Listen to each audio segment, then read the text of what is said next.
जय श्री राधे कृष्ण। आप सभी का हमारे YouTube चैनल पे बहुत बहुत स्वागत है। आइए आज सुनते हैं मौनी अमावस्या की कथा। मौनी अमावस्या का व्रत हर वर्ष माघ माह के कृष्ण पक्ष की अमावस्या तिथि को मौनी अमावस्या के नाम से जाना जाता है। इस दिन मौन व्रत धारण किया जाता है। सनातन धर्म में अमावस्या तिथि का बड़ा ही विशेष महत्व माना गया है। शास्त्रों के अनुसार जब सूर्य और चंद्रमा के बीच का अंतर शून्य हो जाता है तो अमावस्या तिथि का योग बनता है। धार्मिक मान्यताओं के अनुसार अमावस्या तिथि भगवान विष्णु को अत्यंत प्रिय है।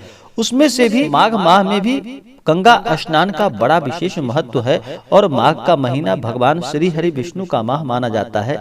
माघ के महीने में वैसे ही गंगा स्नान करने का, दान और पुण्य के कार्य करने का बड़ा ही विशेष महत्व माना गया है।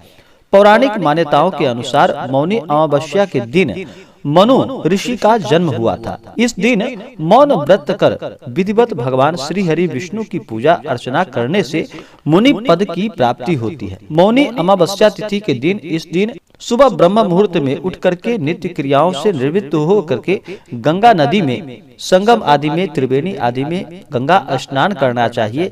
इससे विशेष प्रकार के पुण्य फलों की प्राप्ति होती है और मौन व्रत धारण करके ही स्नान करना चाहिए। कम से कम स्नान करने तक नहीं बोलना चाहिए और मन ही मन अगर दिन भर मौन धारण करके भगवान का नाम जपते रहे, स्मरण करे तो यह कई गुना पुण्य फलदायक होता है। तो कम से कम स्नान करने तक और भगवान का पूजन करने तक मौन व्रत अवश्य ही धारण करना चाहिए और भगवान का पूरे विधि विधान के साथ पूजन करना चाहिए। अमावस्या तिथि के दिन इस दिन शुद्ध और सात्विकता का पालन करना चाहिए। मौनी अमावस्या के दिन मन और वाणी पर विराम रखते हुए स्नान कर प्रभु के नाम का स्मरण करने से सभी मनोकामनाएं पूर्ण होती है और वैकुंठ लोक की प्राप्ति होती है।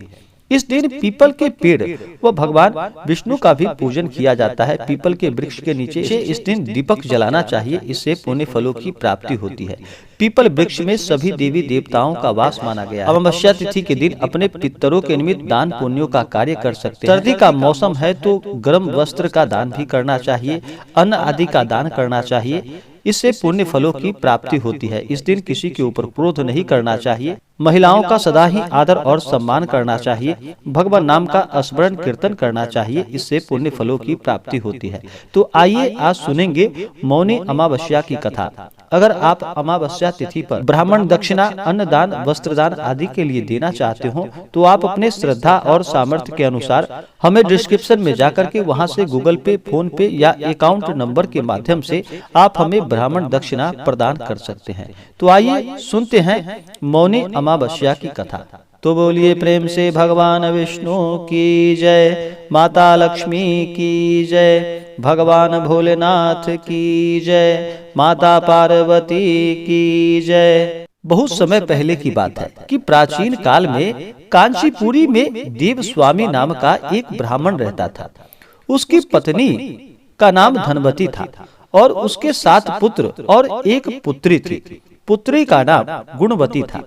ब्राह्मण ने 7 पुत्रों का विवाह करने के बाद बेटी के लिए वर तलाश करने के लिए अपने सबसे बड़े पुत्र को भेजा।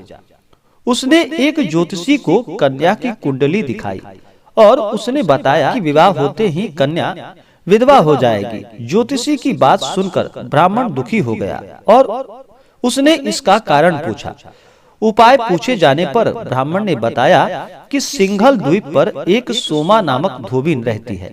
यदि कन्या की शादी से पहले घर आकर वह पूजन करे तो यह दोष दूर हो जाएगा।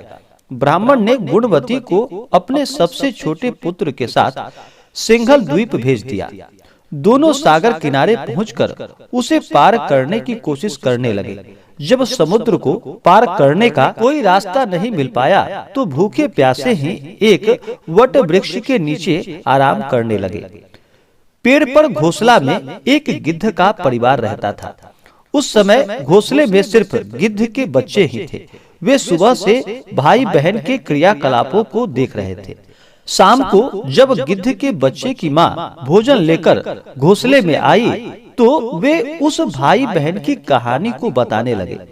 उनकी बात सुनकर गिद्ध की माँ को नीचे बैठे भाई और बहन पर काफी दया आई और बच्चों को आश्वासन दिया कि वह उसकी समस्या का अवश्य ही समाधान करेगी।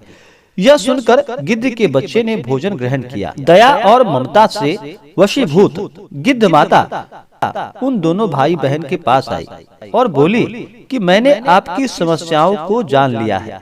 इस वन में जो भी फल फूल मिलेंगे मैं आपके लिए ले आती हूँ, आप उसे खा लो तथा प्रातः काल मैं आपको सिंघल द्वीप धोबिन के पास पहुँचा दूंगी।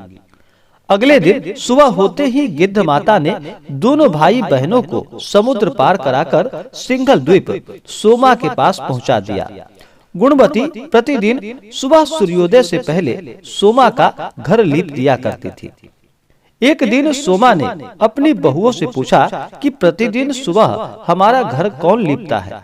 बहुओं ने तारीफ बटोरने के लिए कहा कि हमारे अलावा और ऐसा कौन करेगा, लेकिन सोमा को उनकी बातों पर यकीन नहीं हुआ और यह जानने के लिए पूरी रात जागती रही।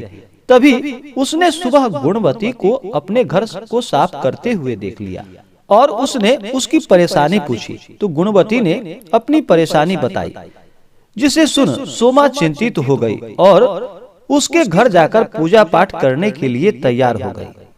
सोमा ने ब्राह्मण के घर आकर पूजन किया, लेकिन इसके बावजूद गुणवती का विवाह होते ही उसके पति की मृत्यु हो गई।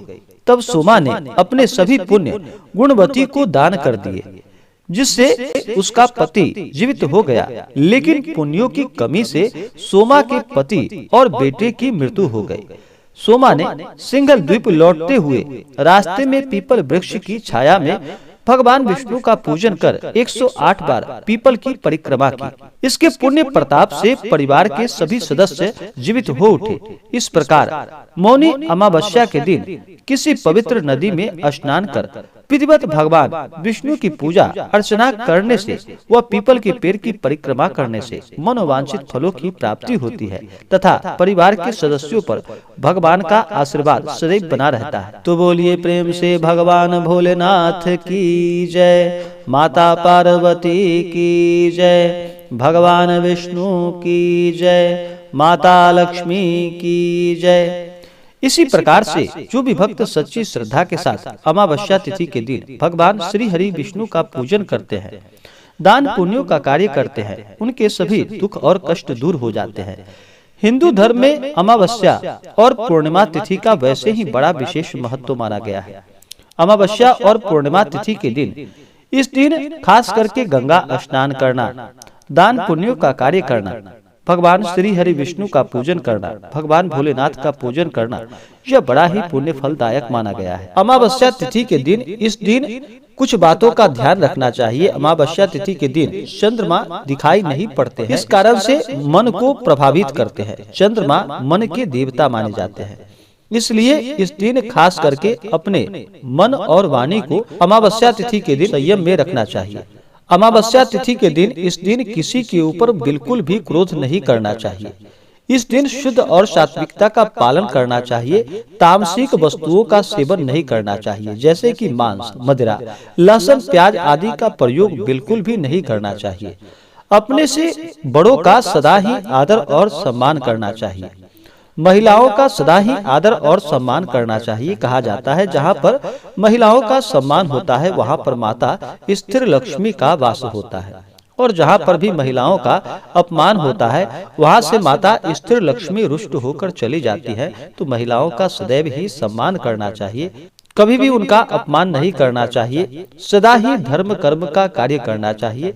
भगवान नाम का स्मरण, भजन, कीर्तन, जप आदि करना चाहिए। अमावस्या तिथि के दिन मंदिर में जाकर के दीपक जलाना चाहिए। पीपल वृक्ष के नीचे दीपक जलाना चाहिए और मन ही मन मौनी अमावस्या तिथि के दिन मन ही मन भगवान श्री हरि विष्णु के मंत्रों का जप करना चाहिए।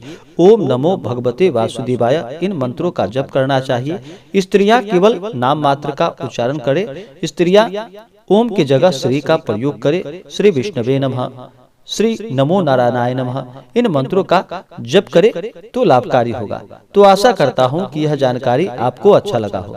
ऐसे ही ज्ञानवर्धक जानकारियाँ प्राप्त करने के लिए हमारे इस चैनल को लाल बटन दबा करके सब्सक्राइब करें, साथ में बेल आइकन घंटी दबाएं ताकि मेरे वीडियो का नोटिफिकेशन आपके पास सबसे पहले पहुंचे। वीडियो को लाइक और अपने मित्रों तथा दोस्तों के साथ शेयर करें। सुखी रहें और स्वस्थ रहें। जय श्री राधे कृष्ण। धन्यवाद।